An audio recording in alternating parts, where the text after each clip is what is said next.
Welcome to Low Country Spotlight. I'm your host, Margie Pizarro. You know, I love our theme music, and it just seems so befitting today because in the studio with us, we have Jewel Daniel, who is actually the owner of Dream Wranglers Ranch in Hollywood. You know, music kind of sounds like dude ranchy type thing.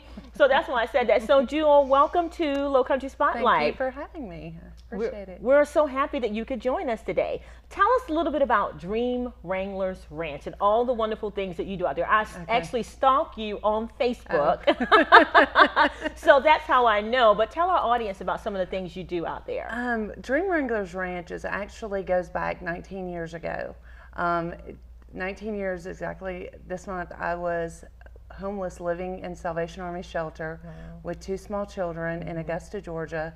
And one night I'd gotten up and they had to lock the men's side down so I could go out in the hallway to use the phone to talk to a family member. And very prideful, had not told people that I had been there. And I was standing there and I said, God, please get me out of here and let my life one day flip and let me help those in need. Yeah. You know, use my life in some way, and I will work and never let me be homeless again. Wow. And 19 years later, to date, I have not been homeless again. Yeah. Which, I mean, it's a big feat. I mean, it's huge. Everybody's a paycheck away from losing, you know, losing their house, and I don't everybody, but you know, a lot of people are. They really are, and that's the truth of it. And a year and a half ago, I met this beautiful couple, and they said, we have this great little farm.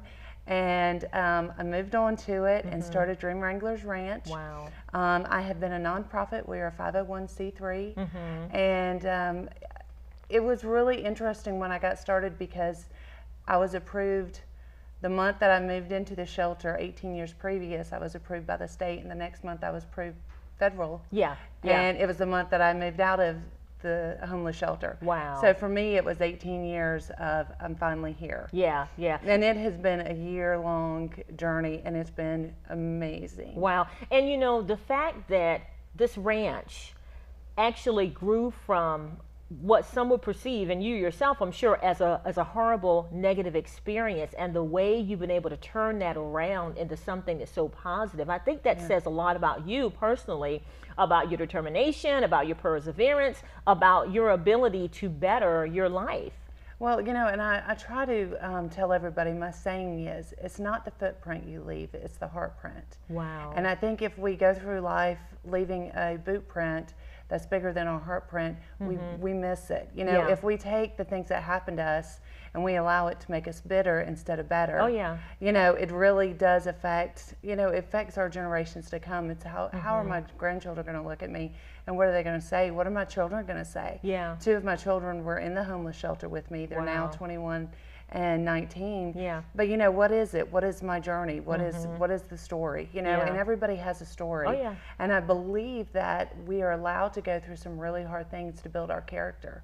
And I am just so honored and privileged to be able to run the ranch and be in such a beautiful community that has just wrapped their arms around what we're doing and really supported it. And it's just been a beautiful thing. Wow. Now tell us a little bit about the ranch itself. I know you have horses, big and small, you foster, you talked about pigs, you bale hay, all kinds of stuff. Oh, it is awesome. It is truly a dream come true. This past summer, I love the heat. I am not a cold person. And I walked around the corner and I had all the horses in the stalls, and they had their heads over and they all looked at me and whinnied, and I just lost it and started crying because as a child, that's what I dreamed of. Yeah. That was my dream, is to be able to help these animals. And now not only am I getting to help these beautiful animals, we have some really great programs. We're just starting a program. It's called the Little Side of Dream Wranglers Ranch. Okay. And it's a miniature rescue, and we have a very talented trainer that actually trains these huge horses. I mean, 17, 18 hands, beautiful, huge horses. Wow. And she has taken on the little side of the rescue, and now she's taken in these miniature horses, and training them along with whatever else she does. Okay, now, but this is so stupid, and I ask questions on here all the time that make no sense. What is a miniature horse, and where does a miniature horse come from? Does it come from two miniature horses, or is there something in the horse's DNA that makes it miniature and not big? No, it actually is. They have, with a lot of things, they make a miniature, like the miniature dogs and everything has been bred down. Oh, they breed it down to a certain size. Okay. So it has to be below a certain size. Okay. But they are very small. They're very tiny. And a lot of people go, oh, they're little ponies. And they're not little ponies. They're actually official miniature horses. And they are just as cute as can be. And they have character. Yeah. And it's really interesting because we have Tiny Tina Turner. Yeah. And she is a miniature dwarf. And so she is neat. She's right at my knees. Okay. And so she's a miniature horse already, and she's a dwarf miniature horse? Yes. Wow. So she came actually from a group of miniature horses that was rescued from upstate. Okay. And we ended up with 6 of them. Wow. And she just has some special issues. So she's our little mascot now at the ranch. Yeah. And then we have a baby donkey, miniature donkey. It's smaller than normal. Same concept. Same concept. But they're so precious. Do you have miniature pigs? They do have miniature pigs. But I have... Leave it to me to further this whole miniature conversation. I do. No, we have a small potbelly pig. Okay. Willie, he's actually about 80 pounds, which is, but he thinks he's a horse. He has no idea he's a pig. And it's really interesting out there. Right now we have 10 large horses. Okay. The 1 miniature, and then a 1 miniature donkey, and the pig. And we love volunteers. We love people that just want to come out and get their hands dirty and breathe in the country air.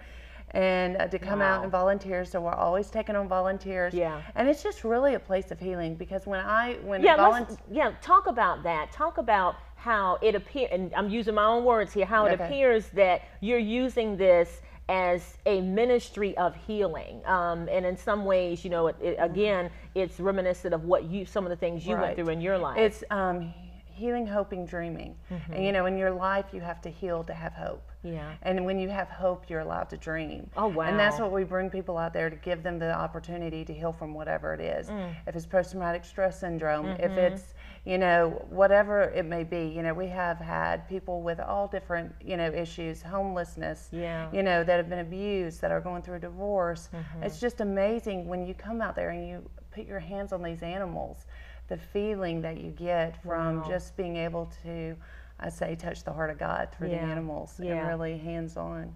So it's great. And guess what? We're out of time, and we have hardly gotten to anything. But I want you to be a recurring guest. I know you've got some other programs coming up. I know there is a specific vet that you're helping in terms of helping him to overcome his homelessness issue. Right. And so there's so many other things to talk about. But promise me you'll come back when we have more time. Okay. Okay. Thank you so much. Thank you. We've been talking to Jewel Daniel with Dream Wranglers Ranch in Hollywood. We will have all of her contact info out. It's all about hope, healing, and being able to dream again. And please call her, schedule a time to volunteer, and don't go anywhere because we've got more Low Country Spotlight coming right up.